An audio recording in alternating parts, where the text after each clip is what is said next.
آج فواد چودھری صاحب نے پریس کانفرنس کرتے ہوئے ایک انہوں نے نئی ٹرم کچھ دنوں سے وہ بول رہے ہیں ٹھگز آف پاکستان کی. میں چاہوں گا پہلے آپ سب کو وہ سنواؤں اور پھر گفتگو کا آغاز کرتے ہیں. سنوائیے گا جی انفارمیشن منسٹر صاحب نے آج کہا کیا؟ اب سے کچھ دیر پہلے ٹھگز آف پاکستان کی جو مارکیٹنگ ٹیم تھی اس نے اپنا ایک شو پیش کرنے کی کوشش کی. کافی فلاپ شو تھا اور جنہوں نے یہ پریس کانفرنس کی ان کے چہرے بھی بتا رہے تھے کہ وہ جھوٹ بول جو رہے ہیں. ان کا دوسرا حصہ ہے جہاں وہ منی لانڈرنگ کا ذکر کر رہے ہیں وہ بھی سنوائیے گا, پھر حماد اظہر صاحب سے اسی سے سٹارٹ کرتے ہیں. دکھائیے گا. نواز شریف اور زرداری دونوں کو اگر آپ دیکھیں ان کا طریقہ واردات بالکل ایک تھا. حدیبیہ کو لے لیں, عزیزیہ کو لے لیں, ہل میٹل کو لے لیں, پاک لین کو لے لیں, یہ جو ساری کمپنیاں بنائی گئی تھیں ملک کے باہر, یہ کیا تھا؟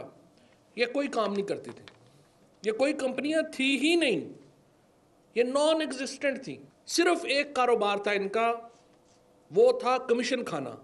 چاہے وہ نالی کے ٹھیکے کا پیسہ ہو, چاہے سڑک کے ٹھیکے کا پیسہ ہو, چاہے ہسپتال کا پیسہ ہو, چاہے اسکول کا پیسہ ہو, چاہے غریبوں کو سبسڈی دینے کا پیسہ ہو. ہر پاکستان میں جو پروجیکٹ ہے, اور ابھی میں منسٹر صاحب سے بات کر رہے تھے منسٹر صاحب کہ شاید یہ دنیا کی سب سے بڑی منی لانڈرنگ نیٹ ورک سے جو یہ دونوں فیملیز. جی حماد صاحب اسی سے آپ سے سٹارٹ کروں گا. دنیا کا سب سے بڑا منی لانڈرنگ نیٹ ورک اور ٹھگز آف پاکستان آپ انہیں ڈکلیئر کر رہے ہیں, کیوں کر رہے ہیں؟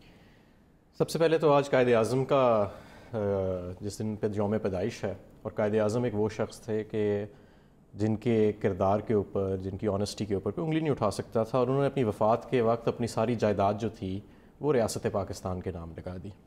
آج یہ صورتحال ہے کہ ہائیبرڈ کمپنیاں موجود ہیں, شیل کمپنیز موجود ہے, لیئرنگ کی جاتی ہے, پیسے کو روٹ کیا جاتا ہے وائٹ کرنے کے لیے, اور یہ سب کچھ کون کر رہا ہے؟ یہ ہمارے ملک کے کاروباری لوگوں سے زیادہ یہ اس ملک کے جو حکمران ہیں یہ اس میں ملوث پائے گئے ہیں.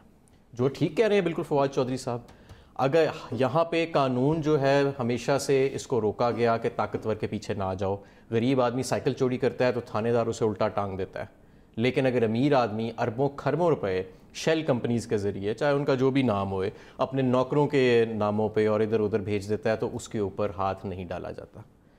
یہ جتنی انہوں نے بات کی فواد چودھری صاحب نے, میں ان کے ساتھ وہاں پہ موجود تھا, اور یہ جو ڈاکیومنٹس آئے ہیں خاص طور پہ جو JIT کے ڈاکیومنٹس ہیں جو بنی ہے, آپ نے شاید پڑھے ہوں گے. جی پڑھے میں. بڑا اچھا انہوں نے کام کیا کیونکہ بڑی ہی پیچیدہ ٹرانزیکشنز کو جس طرح ٹریس کیا گیا ہے, 27 دفعہ ان کی لیئرنگ کی گئی, شیل کمپنیاں بنائی گئیں, اور پھر یہ فیک اکاؤنٹس کے ذریعے پیسہ باہر بھیجا گیا, جس طرح سے اس کو ٹریس کیا گیا, یہ اچھا کام ہے. اور واقعی یہ دیکھ کے ہر شخص کے, جو ہر محب وطن شخص ہے, جب وہ اس JIT کو پڑھتا ہے اور جو ان کے معاملات کو پڑھتا ہے تو اس کے ہوش اڑ جاتے ہیں کہ یہ واقعی دنیا کا سب سے بڑا منی لانڈرنگ کا گویا نیٹ ورک جو تھا یہ یہاں پہ راج تھا.